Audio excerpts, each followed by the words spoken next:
현상과 실제, 써머신 몸.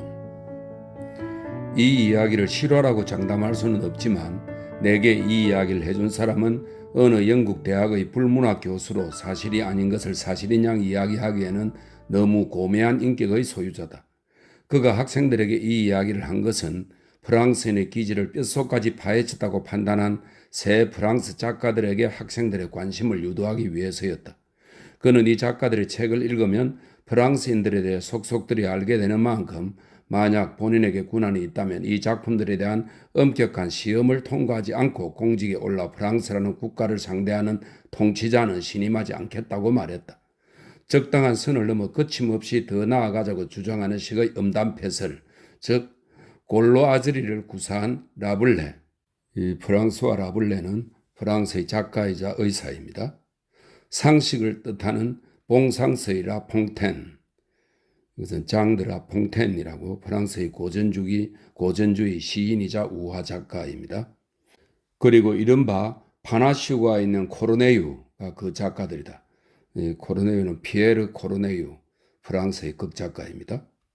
파나시우는 사전적으로는 깃털 장식, 즉 무장한 기사가 투구에 꽂는 깃털 장식으로 번역되지만 비유적으로는 위엄과 허세, 과시와 영웅적 면모, 허영과 자긍심을 상징하는 것 같다. 퐁트노이 전투에서 프랑스 신사들이 영국 국왕 조지 2세의 장교들을 향해 먼저 쏘시오 신사양반 하고 말할 수 있었던 것도 바로 이 파나시우 때문이다. 강브론 장군이 워틀루 전투에서 거침 입담으로 호위병은 죽을지언정 항복하지 않는다라는 문구를 짓거린 것도 이 파나시우 때문이고, 노벨상을 받은 가난한 프랑스 시인이 모든 걸 내주는 숭고한 제스처를 취한 것도 이 파나시우 때문이다. 그 교수님은 경솔한 사람이 아니었고 이 이야기가 프랑스인의 주된 세 가지 특징을 뚜렷이 보여준다는 점에서 교육적 가치가 높다고 보았다.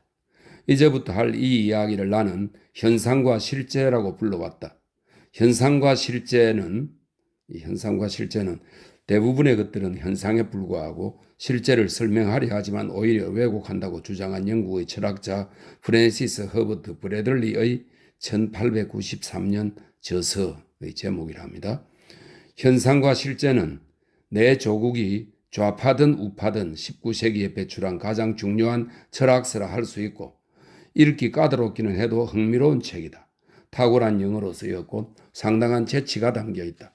일반 독자들은 아주 미묘한 일부 논쟁에 한해 이해하고 따라오는 것이 어렵겠지만 형이상학적 10년 위에 걸린 영적 밧줄 위를 걷는 듯한 짜릿한 전율을 느끼다가 마지막에는 아무것도 중요하지 않다는 편안한 기분으로 책장을 덮을 것이다. 유명한 책의 제목을 차용하는 것이니 무슨 변명이 있을까마는 그 제목은 내 이야기에 신기할 정도로 잘 들어맞는다. 리제트는 우리 모두 철학자라는 관점에서만 철학자였지만 존재의 문제를 고민했고 실제를 강하게 인식하면서 현상에도 진실로 공감했기 때문에 양립할 수 없는 것들을 양립시키려는 철학자들의 오랜 수군을 이루었다고 봐도 무방할 것이다. 리제트는 프랑스인이었다. 하루 중 몇 시간씩 파리의 가장 고급스럽고 화려한 건물에서 옷을 차려 입었다가 벗는 것이 그녀의 일이었다. 그것은 자기가 예쁘게 생겼다는 것을 잘 아는 젊은 여자에게 좋은 직업이었다. 요컨대 그녀는 모델이었다. 키가 커서 밑자락이 끌리는 드레스를 입으면 우아했고 둔부가 대단히 날씬해서 사냥복을 입으면 헤드 꽃향기가 나는 듯했다. 다리가 길어서 파자마를 입어도 태가 났고 호려호려한 허리와 작은 가슴은 아무리 단순한 수영복도 멋진 복장으로 변신시켰다. 여기 설명이 있습니다. 이 소설의 시대적 배경을 19세기 후반에서 20세기 초반으로 추정할 때 당시의 여성 수영복은 긴 바지와 팔다리를 덮는 긴 원피스가 한 벌이었다. 이런 설명이 있습니다. 어떤 옷이든 거뜬히 소화했다. 그녀가 친칠라 코트를 입고 몸을 옹성거리면 아무리 냉철한 사람이라도 비싸지만 돈값을 하는 친칠라 코트라고 생각하게 되었다.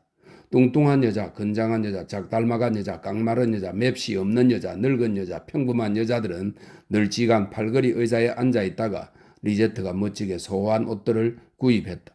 그녀는 큰 갈색 눈과 붉은 입술을 가지고 있었다. 피부는 주근깨가 조금 있지만 매우 투명한 편이었다. 모델에게 꼭 필요한 도도하고 셀쭉하고 차갑고 무심한 태도를 유지하면서 조심스러운 발걸음으로 유유히 걸어 나왔다가 천천히 돈 다음 낙타에게서나 볼 법한 온 우주를 깔보는 표정으로 유유히 빠져나가는 것은 만만치 않은 일이었다. 리제트의 큰 갈색 눈에는 의심하는 눈빛이 반짝거렸고 바르르 뜨는 빨간 입술은 아주 작은 자극에도 미소를 지을 것 같았다. 그 반짝거리는 눈빛이 레몽 르 수에르시의 관심을 끌었다. 그는 루이 16세풍 의자에 앉아 있었다. 옆자리에는 봄 패션을 선보이는 모임에 가자고 제안한 그의 아내가 앉아 있었다. 똑같은 의자였다. 르 수에르시는 대단히 바쁜 남자였다. 이보다 중요한 용무가 많을 텐데도 갖가지 희한한 복장에 젊고 아름다운 여성들 여러 명이 행진하는 것을 구경하면서 1시간이나 앉아 있었으니 그것으로 그가 얼마나 자상한 성격의 소유자인지 증명된 셈이었다. 그가 보기에 이 여자들 중에는 그의 아내를 다르게 만들어줄 여자는 없는 것 같았다.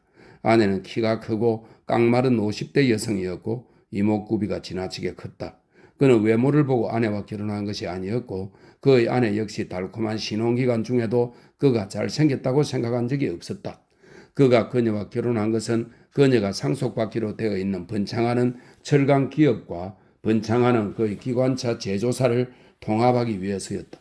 결혼은 성공적이었다. 그녀는 그에게 프로 선수만큼 테니스를 잘 치고 제비족 못지않게 춤을 잘 추며 브릿지 실력이 또박꾼이라 해도 손색 없는 아들과 왕자급의 남자에게 시집을 보내도 부끄럽지 않을 딸을 낳아주었다. 자랑스러운 자식들이었다. 그는 제당소와 영화 제작사, 자동차 생산업체, 신문사의 지배적 지분을 확보하며 인내와 성심으로 승승장구했고 마침내 특정한 지역의 자유롭고 독립적인 유권자들의 표심을 얻어 상원의원으로 진출했다. 풍채에는 위엄이 돌았고 보기 좋게 퉁퉁했으며 표정은 여유로웠다. 짧게 다듬은 반백의 턱수염은 깔끔했다. 머리는 대머리였고 뒷목에는 살집이 접혀 있었다.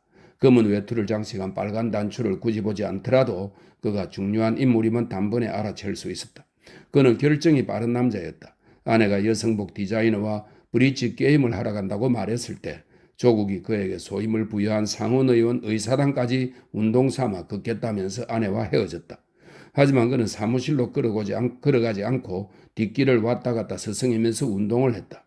그 길은 여성복 디자이너의 상점에서 일하는 젊은 아가씨들이 폐점 시간에 나타날 것으로 추정되는 곳이었다. 한 25분쯤 기다렸을까? 어리고 예쁜 여자들과 그다지 어리지도 예쁘지도 않은 여자들이 우르르 나타나 곧 그가 기다리는 사람이 나올 것임을 예고했고 그로부터 1, 2분 뒤 리제트가 경쾌한 발걸음으로 거리로 나왔다. 상원 의원은 본인의 외모와 나이로는 젊은 아가씨의 마음을 첫눈에 사로잡을 수 없지만 재산과 사회적 위치로 불리한 점을 얼마든지 만회할 수 있다는 것을 알았다. 리제트에게는 동행이 있었기 때문에 신분이 더 낮은 남자였다면 쑥스러워했겠지만 상원 의원은 조금도 망설이지 않고 그녀에게 다가가 모자를 정중히 그러나 그의 대머리가 완전히 드러나지 않게 적당히 들어올리고 인사를 건넸다. 안녕하세요 아가씨. 그가 환심을 사리고 미소를 지으며 말했다. 그녀는 그를 보는 둥 마는 둥 헐끔 쳐다보았다. 그녀의 도톰한 붉은 입술이 살짝 떨면서 미소를 짓다가 멈추었다. 그녀는 고개를 돌리고 갑자기 친구와 이야기를 나누면서 관심이 없는 척 무심히 계속 걸어갔다. 상원 의원은 전혀 당황하지 않고 돌아서서 몇 미터 좀 떨어져 두 여자를 따라갔다. 그들은 비좁은 뒷길을 걸어 큰 길로 나간 뒤 마들렌 성당 앞에서 버스를 탔다. 상원 의원은 아주 만족했다. 그는 정확한 추론으로 그녀에 관해 몇 가지 사실을 알아냈다. 여자친구와 같이 퇴근하는 것으로 보아 애인이 없다는 것. 그가 말을 걸었을 때 고개를 돌리던 모습으로 보아 신중하고 겸손하며 예의가 바른 성품이라는 것이었다. 그는 예쁜 데다 이러한 성품을 지닌 젊은 여자들을 좋아했다. 또한 그녀의 외투와 치마, 소박한 검은 모자, 레이온 스타킹은 그녀가 가난하다는 것과 그만큼 순수하다는 것을 암시했다. 이 차림체 역시 아까 보았던 화려한 모습 못지않게 매력적이었다. 그의 마음에 이상한 감정이 싹 텄다. 즐겁지만 묘하게 아릿한 이 느낌은 실로 오랜만이었다. 그는 단번에 그것의 정체를 알아차렸다. 이건 사랑이야. 우연히 찾아온. 그가 중얼거렸다. 이런 감정을 다시 느낄 줄이야. 그는 어깨를 쫙 펴고 당당한 걸음으로 걸었고 탐정 사무소를 찾아가서 이러저러한 주소지에서 모델로 일하는 리제트라는 아가씨의 뒷조사를 의뢰했다. 그러고 나서 상원의원 의사당에서 미국의 채무를 주제로 토론이 예정되어 있다는 것이 기억나 택시를 잡아 타고 그 위풍당당한 건물로 갔고 그곳 도서관에 들어가 아끼는 안락의자에 앉아 달게 낮잠을 잤다. 사흘 뒤 그가 요청한 정보가 나왔다. 비용은 얼마 되지 않았다. 리제트 라리옹 양은 파리의 바티니올이라는 지역에서 과부가 된 이모와 함께 방 2개짜리 아파트에 살고 있었다. 그녀의 아버지는 세계대전 상위용사로 프랑스 남서쪽 작은 시골에서 구멍가게를 운영했다. 그 아파트의 집세는 2,000프랑이었다. 그녀는 규칙적인 생활을 했지만 영화 보러 가는 걸 좋아했고 연인이 있는지는 확실하지 않았으며 19살이었다. 아파트 수인은 그녀를 좋게 평가했고 상점의 동료들도 그녀를 좋아했다. 대단히 품이 있는 아가씨가 분명했다. 상원의원은 그녀가 나라 걱정과 큰 사업체를 운영하는 버거운 압박감을 잠시 내려놓고 한숨 돌리는 남자의 여가 시간에 적합한 상대라고 생각했다. 르스웨르 씨가 심중의 목적을 달성하려 어떤 단계를 밟았는지 일일이 설명할 필요는 없겠다. 그는 그 문제에 직접 신경을 쓰기에는 너무 중요하고 너무 바쁜 사람이었지만 그에게는 어디에 투표해야 할지 마음을 정하지 못한 유권자를 자유자재로 다루고 정직하지만 가난한 처녀에게 고용주급의 남자와 우정을 나누는 행운을 누릴 때 생기는 이점을 잘 납득시키는 비밀 비서가 있었다. 그 비밀 비서는 리제트의 과부 이모 살라딘 부인을 찾아가 르스웨르 씨는 항상 시대를 앞서가는 사람으로 최근 영화 산업에서 이익을 얻기 시작했고 영화 제작에도 손댈 예정이라 말했다. 이것을 보면 두뇌가 명석한 사람은 평범한 사람이 그냥 흘려 넘길 사실을 10분 활용한다는 것을 알 수 있다. 그리고 여성복 디자인의 상점에서 리제트 양을 보고 외모와 아리따운 옷맵시에 놀란 르스웨르 씨가 어떤 배역에 그녀를 염두에 두고 있다는 말도 했다. 지적인 사람들이 흔히 그렇듯 이 상원의원도 항상 진실과 최대한 가깝게 말했다. 비밀 비서는 서로 친분도 쌓고 상원의원이 생각하는 영화에 리제트 양이 맞을지도 판단할 겸 자리를 마련했다면서 살라딘 부인과 그녀의 조카 딸을 저녁 식사에 초대했다. 살라딘 부인은 조카 딸에게 물어보겠다고 말했지만 그 제안이 상당히 합리적이라 생각했다. 살라딘 부인이 리제트에게 그 제안을 전달하고 그들을 초대한 관대한 분의 사회적 지위와 위험, 중요도를 설명했을 때 아가씨는 어이없다는 듯 그 예쁜 어깨를 추어 올렸다. 그 늙은 송어? 그녀가 말했다. 너한테 배역을 준다는데 늙은 송어든 아니든 무슨 상관이니? 살라딘 부인이 말했다. 에타쉐르, 리제트가 말했다. 물론 이 문구는 너나 잘하라는 뜻으로 잘 교육받고 자란 아가씨도 강하게 말하고 싶을 때 쓰는 조금 속된 표현이다. 악의 없이 무의미한 말이지만 지극한 반감의 표현이다. 속어를 동원해 정확히 번역해 봐야 내 순수한 표현에 비추어 너무 저속하게 보일 뿐이다. 어쨌든 성찬에는 참석해야 해. 살라딘 부인이 말했다. 넌 더 이상 어린애가 아니잖아. 저녁은 어디서 먹는데요? 샤토 드 마드리드. 알다시피 세상에서 가장 좋은 식당 아니니? 딱히 틀린 말은 아니다. 음식이 대단히 훌륭하고 와인도 유명한 곳이기 때문이다. 분위기도 좋아서 초여름 화창한 저녁에 식사하기야 환상적인 장소다. 리제트의 뺨에 대단히 어여쁜 보조개가 생겨나고 크고 붉은 입술에는 미소가 떠올랐다. 그녀의 치아는 완벽했다. 상점에서 드레스를 빌려야겠네? 그녀가 중얼거렸다. 며칠 뒤 상원의원의 비밀 비서는 샬라딘 부인과 그녀의 매력적인 조카 딸을 택시에 태워 볼로뉴 숲으로 데려갔다. 리제트는 상점에서 가장 잘 나가는 모델답게 근사해 보였고 살라딘 부인도 검은색 새틴 옷과 리제트가 특별히 마련해준 모자로 차려입으니 제법 그럴듯했다. 비서는 르스웨르 씨에게 숙녀들을 소개했고 스웨르 씨는 소중한 유권자의 아내와 딸을 자유롭게 대하듯 정치인의 온화한 위엄을 갖추고 점잖게 그들을 맞이했다. 혹시 그를 알지 모르는 옆자리 사람들에게 그가 유권자의 아내와 딸을 만난다는 인상을 줄이는 영악한 포석이었다. 저녁 식사는 화기애애하게 진행되었고 그로부터 한 달도 못돼 리제트는 직장까지 출퇴근하기 쉽고 상원의원도 편히 드나들 수 있는 곳에 위치한 세련되고 자그마한 아파트로 이사했다. 유행을 선도하는 실내 장식가가 현대적인 스타일로 꾸민 집이었다. 르스웨르 씨는 리제트가 계속 일을 하기 원했다. 그가 공무에 집중하는 동안 그녀도 할 일이 있는 편이 그에게 훨씬 유리했다. 그래야 그녀가 방해가 되지 않았다. 그는 종일 할 일이 없는 여자가 직업이 있는 여자보다 돈을 훨씬 잘 쓴다는 것을 아주 잘 알고 있었다. 머리가 비상한 남자는 이런 것까지 다 생각한다. 하지만 리제트는 사치라는 악덕을 몰랐다. 상원의원은 다정하고 후했다. 리제트는 곧바로 돈을 저축하기 시작했고 그것은 그에게 끝없는 만족감을 주었다. 그녀는 알뜰하게 아파트를 관리하고 도매가의 옷들을 샀다. 그리고 매달 일정 금액의 돈을 고향의 상위용사 아버지에게 보냈다. 그녀의 아버지는 그 돈으로 작은 땅을 샀다. 그녀는 조용하고 소박한 생활을 꾸준히 이어갔다. 르스웨르 씨는 아들을 관청에 취직시키고 싶어하는 건물 관리인을 통해 리제트의 집을 찾아오는 손님이 그녀의 이모와 상점에 다니는 아가씨 둘뿐이라는 사실을 알아내고 기뻐했다. 상원 의원은 어느 때보다 행복했다. 이런 세상에서도 선한 행동이 보답을 받는다고 생각하니 아주 흐뭇했다. 미국의 채무에 대한 토론이 있던 날 오후에 순전히 배려하는 마음에서 아내를 따라 여성복 디자이너의 상점에 간 것도 아니었는데 거기서 이 매력적인 리제트를 보게 될 줄이야. 그는 그녀를 알아갈수록 그녀에게 빠져들었다. 그녀는 함께 있으면 즐거운 상대였다. 명랑하고 도회적인 데다 상당히 똑똑해서 그가 사업이나 국사에 대한 이야기를 하면 슬기롭게 귀 기울여 듣기도 했다. 그가 지쳐 있을 때는 의지가 되어 주었고 그가 우울할 때는 기운을 북돋았다. 그는 주로 5시에서 7시 사이에 그녀를 찾아갔다. 그녀는 그가 오면 반겨 맞았고 그가 떠날 때는 아쉬워했다. 그녀는 그를 연인이자 친구처럼 대했다. 가끔 그들은 그녀의 아파트에서 함께 식사를 했다. 잘 갖추어진 식사와 아늑하고 편안한 분위기에 그는 가정의 진정한 매력을 알게 되었다. 상원 의원의 친구들은 그에게 20년은 더 젊어 보인다고 말했다. 그 역시 그렇게 느꼈다. 자기가 큰 행운을 거머쥐었음을 실감했다. 그러면서도 정직하게 일하고 공직을 수행하며 살아온 삶에 대한 당연한 보상이라고 생각했다. 그 2년간 이런 행복한 날들이 계속되던 중 그에게 충격적인 사건이 일어났다.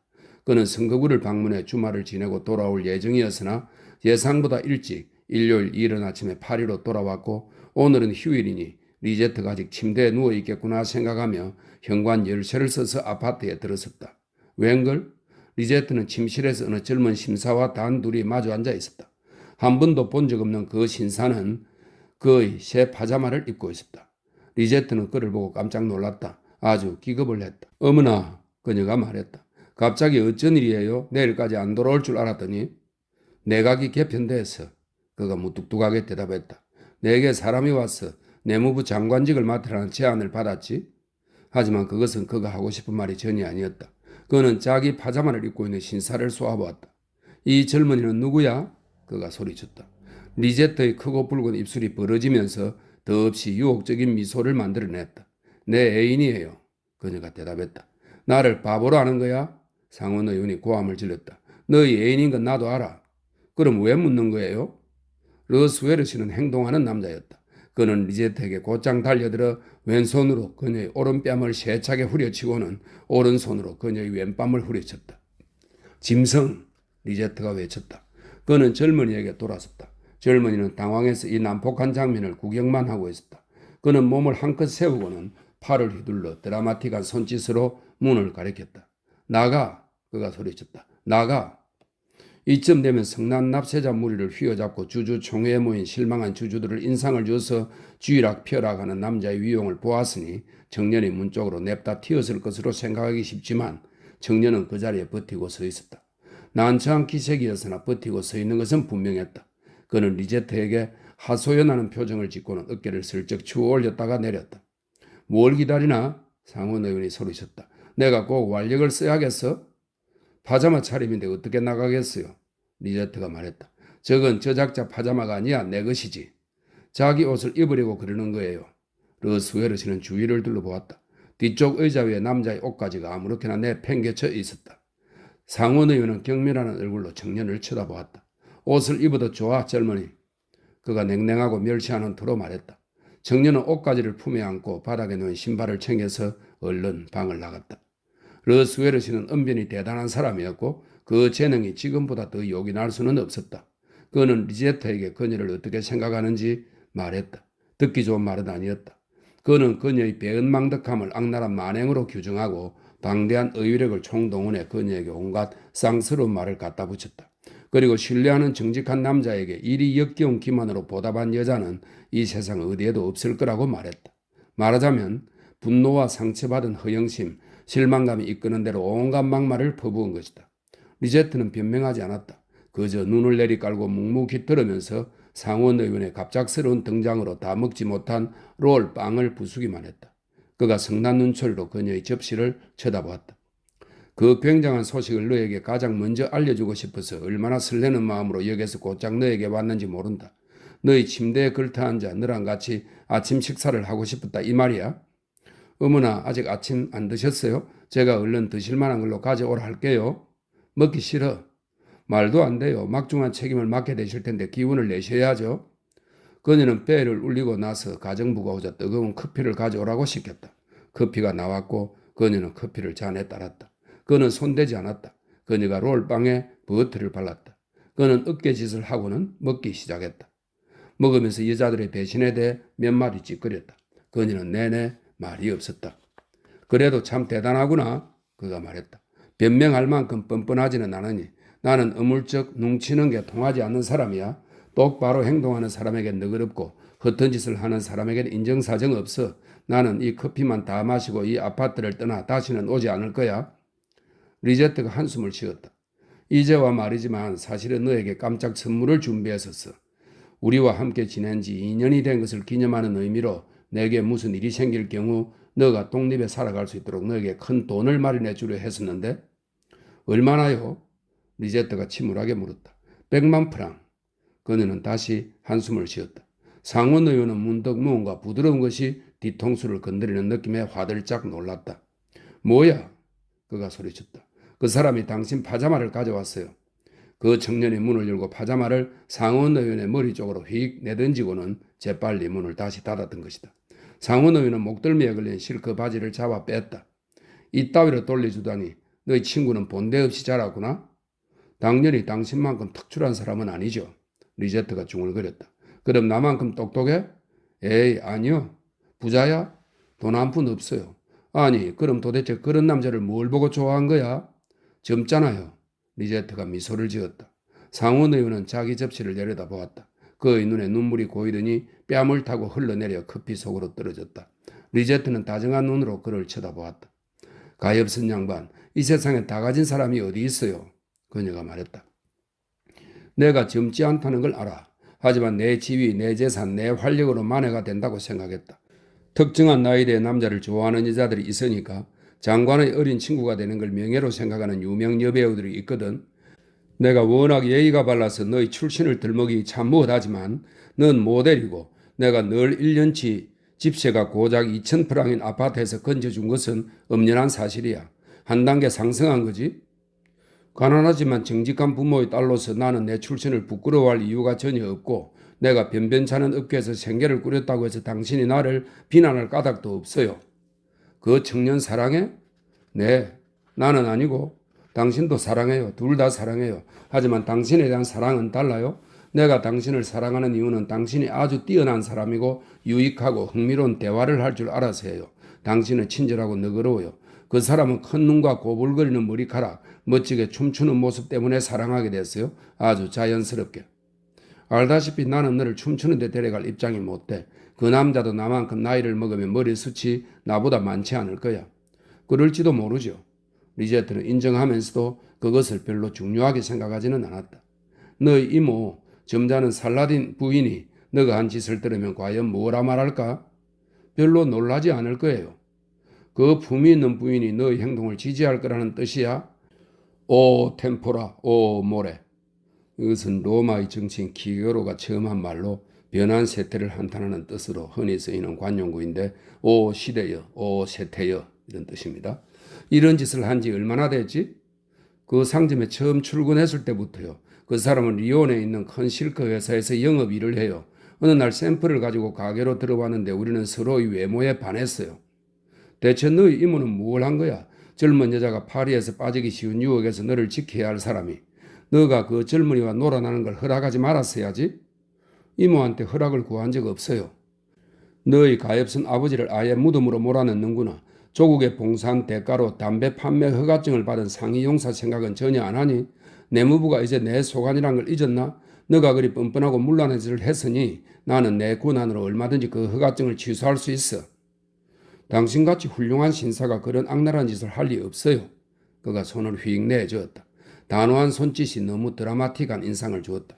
걱정하지 마. 아무리 내 존엄에 비추어 역겨운 만행을 저질렀다 해도 조국을 위해 헌신한 사람에게 안갚음을 할 정도로 내가 바닥을 치지는 않을 테니.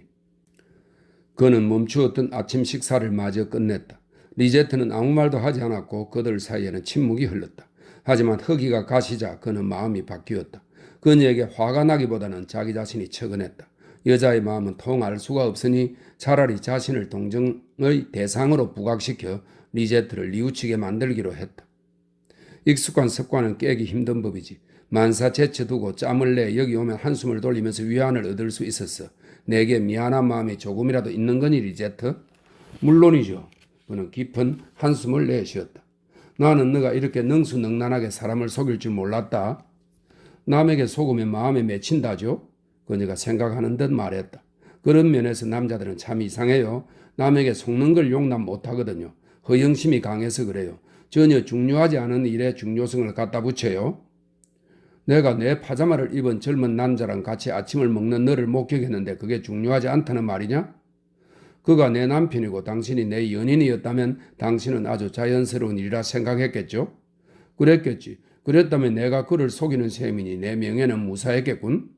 그렇다면 내가 그 남자와 결혼해야만 이 상황이 무마되는 거네요? 그는 잠시 어리둥절했다. 벼랑간 그 영민한 두뇌가 그녀의 말뜻을 알아챘다. 그는 그녀를 흘끔 쳐다보았다. 그에게 항상 매력적으로 비쳤던 그녀의 사랑스러운 눈이 반짝거렸고 그녀의 크고 빨간 입술에 짓궂은 미소가 걸렸다. 내가 상원에 소속된 의원이자 우리 공화국의 전통을 따르는 도덕과 선행의 공인된 수호자임을 잊지 마. 당신에게 너무 큰 부담이 되지 않겠어요?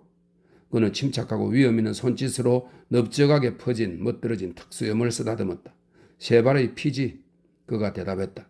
하지만 그가 쓴 표현은 그의 지지자들 중 보수 성향이 강한 사람들이 들었다면 꽤나 놀랐을 정도로 프랑스인 다운 것이었다. 그 남자가 결혼하려 할까? 그가 물었다.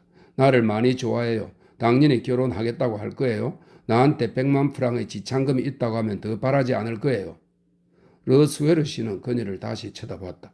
그녀에게 100만 프랑을 줄 생각이었다고 한 말은 그녀가 배신으로 인해 얼마나 큰 손해를 입었는지 똑똑히 보라고 홧김에 지른 다분히 과장된 말이었다. 하지만 체면이 걸린 경우 그는 절대 말을 바꾸는 남자가 아니었다.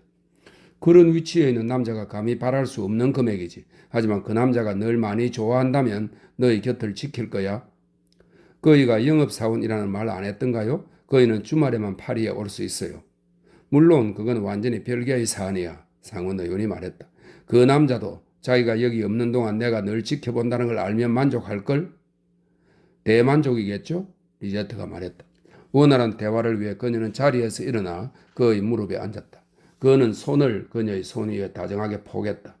나는 너를 많이 아껴 리제트. 그가 말했다. 너가 실수를 하는 건 원치 않아. 그 남자가 널 행복하게 해줄 거라고 확신하니? 그럴 거예요. 그래도 뒷조사를 해봐야겠어. 성격이 모범적이고 도덕성에 흠결이 없어야 해. 그렇지 않으면 너와 절대 결혼시킬 수 없다. 우리 모두를 위해서라도 우리와 인연이 될 이 젊은이에 대한 확신이 필요해. 리제트는 반대 의사를 내지 않았다. 상원 의원은 차근차근 이 일을 처리하는 걸 좋아했고 그녀는 그것을 잘 알고 있었다. 그는 가려고 채비했다.